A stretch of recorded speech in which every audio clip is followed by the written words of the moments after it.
اعوذ باللہ من الشیطان اللعین الرجیم بسم اللہ الرحمن الرحیم الحمد للہ والصلاۃ علی اہلہا۔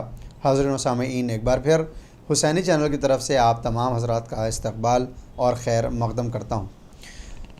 وعدے کے تحت روزانہ ماہ رمضان مبارک کی مختصر دعاؤں کی مختصر تشریح اور وضاحت لے کر حاضر ہوں۔ 90 دن ہم خداوند عالم سے جو دعا کرتے ہیں وہ کچھ اس طرح سے ہے: اللہم اجعل لی فیہ نصیبا من رحمتک الواسعہ واہدنی فیہ لبراہینک الساطعہ وخذ بناصیتی الی مرضاتک الجامعہ بمحبتک یا امل المشتاقین۔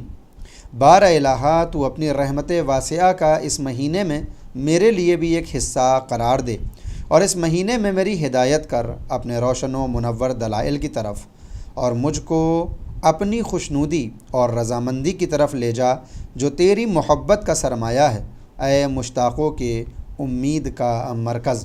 غور فرمائیں، اس دن ہم خداوند عالم سے اس کی رحمت میں سے اپنا حصہ طلب کرتے ہیں اور روشن دلائل کی طرف ہدایت چاہتے ہیں۔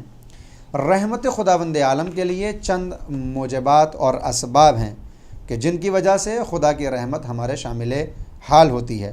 کن چیزوں سے خدا کی رحمت شامل حال ہوتی ہے؟ سب سے پہلے ہے احسان و نیکی۔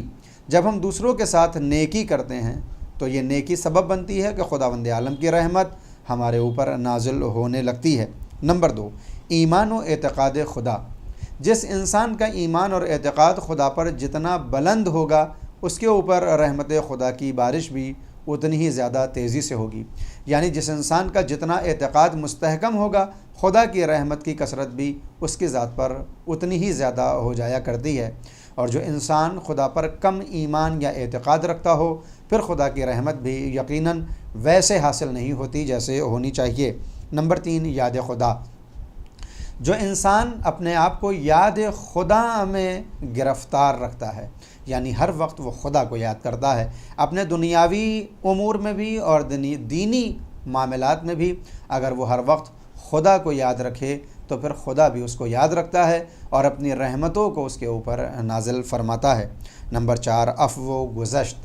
جب ہم دوسرے افراد کے ساتھ عفو و گزشت کا معاملہ کرتے ہیں، یعنی ان کی خطاؤں پر ان کو معاف کرتے ہیں، ان کی غلطیوں پر ان کو سرزنش نہیں کرتے بلکہ معاف کرتے ہوئے گزر جاتے ہیں، تو خداوند عالم کی رحمت جوش میں آتی ہے اور یہ رحمت ہمارے شامل حال ہو جایا کرتی ہے۔ نمبر 5، اطاعت خدا و رسول۔ اگر کوئی انسان یہ چاہتا ہے کہ خداوند عالم کی رحمت سے وہ مستفیض ہو، تو پھر اس کو یہ چاہیے کہ وہ اللہ کی اطاعت کرے اور اس کے رسول کی اطاعت کرے۔ اور جب بات اللہ اور رسول کی اطاعت کی ہو تو پھر قرآن کی وہ آیت نہیں بھلائی جا سکتی کہ جس میں اس نے کہا اطیعوا اللہ و اطیعوا الرسول و اولی الامر منکم۔ اللہ کی اطاعت، رسول کی اطاعت اور ان اولی الامر کی اطاعت جو تم میں سے ہیں۔ اور یہ اولی الامر وہی ہمارے ائمہ معصومین ہیں جو یکے بعد دیگر محافظ شریعت بن کر اس دنیا میں آتے رہے اور قیامت تک قائم اور دائم رہیں گے، لہٰذا ان کی اطاعت بھی رحمت کا ایک سبب بن جایا کرتی ہے۔ نمبر 6، اندیشہ و تفکر۔ اگر ہم فکر کریں قرآن کریم کی آیات کے متعلق، اپنی خلقت کے متعلق، اور یہ تفکر سبب بنے کہ ہم خدا سے نزدیک ہو جائیں، تو پھر یہ تفکر اور سوچ اور یہ فکر یہ اسباب میں سے بن جایا کرتی ہے ان کے جو اسباب رحمت کہلاتے ہیں۔ یعنی جب ہم اللہ کی خلقت یا اللہ کے وجود اور اس کی صفات اور اپنی پیدائش کے مقصد کے اوپر غور و فکر کرتے ہیں تو اللہ کی رحمت بھی ہمارے شامل حال ہو جایا کرتی ہے۔ یہ ماہ رمضان مبارک بہترین موقع ہے کہ جب ہم غور کریں اپنی ذات کے اوپر، اپنے وجود کے اوپر فکر کریں اور پھر خداوند عالم کی ذات اور صفات کے اوپر بھی غور کرتے ہوئے اللہ سے نزدیک ہو جائیں۔ اس لیے کہ یہ وہ مہینہ ہے کہ جب ہم خدا سے اگر نزدیک ہونا چاہیں اور اس کے بارے میں غور و فکر کرنا چاہیں تو ابلیس اور شیطان ہمارے راستے کو نہیں روکتا، کیونکہ اس کو قید و پابند کر دیا گیا ہے۔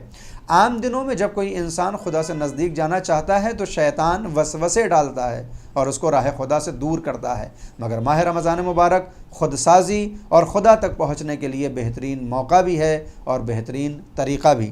لہٰذا جب کوئی تفکر کرتا ہے اپنے نفس کے بارے میں تو وہ خدا تک پہنچ جاتا ہے، کیونکہ مولا کائنات امیر المومنین علی بن ابی طالب علیہ الصلوۃ والسلام فرماتے ہیں من عرف نفسہ